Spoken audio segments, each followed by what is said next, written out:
राजलदेसर एक छोटा कस्बा, लेकिन एक बड़ी लापरवाही की दर्दनाक तस्वीर लिए हुए यहाँ जलदाय विभाग का कनिष्ठ अभियंता कार्यालय अब एक टिकिंग टाइम बॉम्ब बन चुका है जो कभी भी फट सकता है।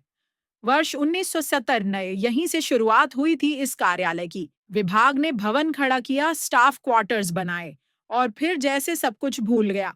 वर्षों तक कोई देखभाल नहीं, कोई मरम्मत नहीं, कोई सुध नहीं और नतीजा आज सबके सामने है। एक जर्जर इमारत जिसकी एक एक ईंट हादसे की दावत दे रही है। जेईएन का कार्यालय भवन इस कदर जीर्ण शीर्ण है कि उसके अंदर खड़ा होना ही एक जोखिम है। दीवारें दरक चुकी हैं, छत से पानी टपक रहा है, प्लास्टर चारों तरफ से झड़ रहा है और फाइलें, सरकार की नीतियों की गवाही देने वाली फाइलें बारिश के पानी में भीग रही हैं। कर्मचारी एक टपकती छत के नीचे कुर्सियां इधर-उधर खिसकाकर दिन भर काम करते हैं, सिर्फ इसलिए ताकि सरकारी काम चलता रहे। लेकिन सवाल यह है, किस कीमत पर? स्टाफ क्वार्टर्स पहले ही धराशायी हो चुके हैं। अब ऑफिस की दीवारें गिरने की कगार पर हैं। एक तरफ पेड़ों की जड़ें दीवार में समा चुकी हैं, दूसरी तरफ इंसान की जड़ें इस सिस्टम में कहीं नहीं टिक पाईं। जेईएन तक को अपना कक्ष छोड़कर स्टाफ के साथ बैठना पड़ा, लेकिन वो कमरा भी उतना ही खतरनाक है।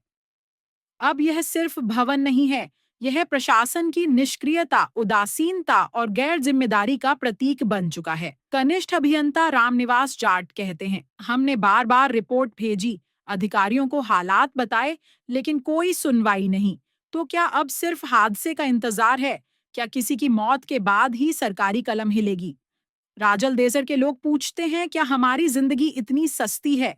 क्या इस विभाग की लापरवाही का जवाब भी कभी मिलेगा? अगर अभी इस खंडहर पर ध्यान नहीं दिया गया तो अगली बार ये रिपोर्ट किसी हादसे की ब्रेकिंग न्यूज हो सकती है और तब शायद सब कुछ बहुत देर हो चुका होगा। रिपोर्ट राजाल देसार कनिष्ठ टाइम्स। अभियंता रामनिवास जी जाट जलदाय विभाग के हमारे साथ है। इनसे हम जानकारी चाहते हैं कि इसकी स्थापना कब हुई थी, ये क्वार्टर्स कब बने थे, ऑफिस कब बना था और अब इसकी क्या हालात है।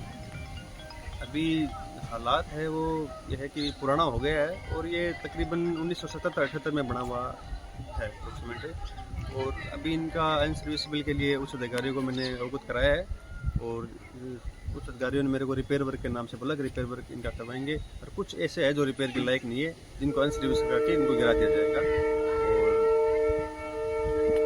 उच्च अधिकारियों को मेरे द्वारा अवगत करवा दिया गया है। ये क्वार्टर्स है, इनमें कोई रहता है? नहीं, क्वार्टर में अभी कोई नहीं रहता है। क्वार्टर कितने सालों से? क्वार्टर में लगभग 10 साल हो गए, 10 सालों से खाली 10 सालों से रहने की स्थिति में नहीं थे, इसलिए क्वार्टर उसी समय अवगत करवा दिया था उच्च अधिकारियों को। हाँ, ये उस समय अवगत करवा दिया था। क्वार्टर भी सारे खाली है। ये दीवार जो ढही है वो कब की वारदात है? ये 3-4 दिन पहले की वारदात है, जब बारिश के टाइम में ये दीवार ढही। तो कोई नुकसान तो नहीं हुआ? नहीं, जनहानि कोई ऐसी कोई नहीं हुई। फिलहाल कार्यालय कहाँ चल रहा है? फिलहाल कार्यालय इसी कैंपस में चल रहा है और यहाँ जो एक क्वार्टर है उसका रूम है, उसमें कार्यालय चला रहे हैं। जो भी स्थिति उसकी नाजुक है। एक ही रूम है? एक ही रूम है। यहाँ कर्मचारी कितने कार्यरत है? 8 कर्मचारी कार्यरत है।